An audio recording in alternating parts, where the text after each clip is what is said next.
Question 18. Shape P is reflected in the line x equals -1 to give shape Q.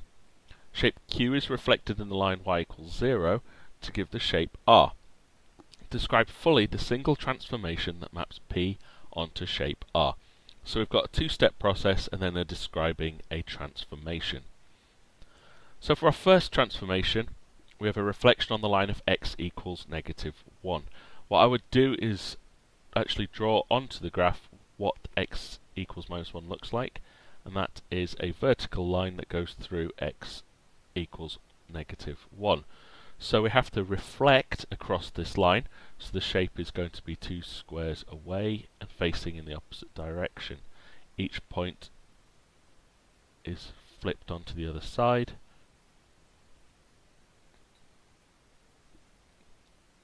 creating an identical shape facing the opposite direction, which is an equal distance from our mirror line, and that we were told is shape Q. The next step was to reflect this new shape on the line of y equals 0, which is basically our x-axis. All the points along there, y equals 0.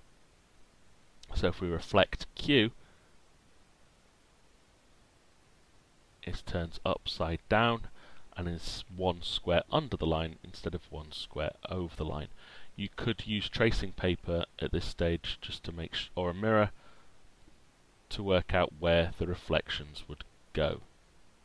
And this shape, we're told, is called shape R.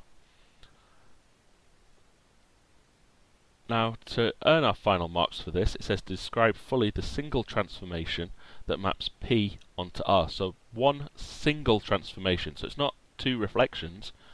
So one thing we should notice is this is turned round 180 degrees. So what we have here is a rotation.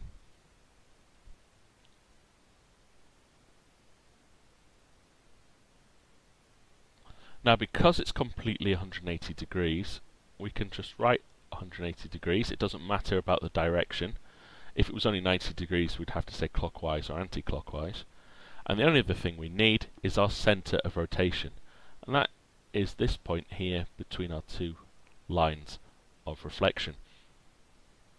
So the coordinates for this point give us a center at -1, 0.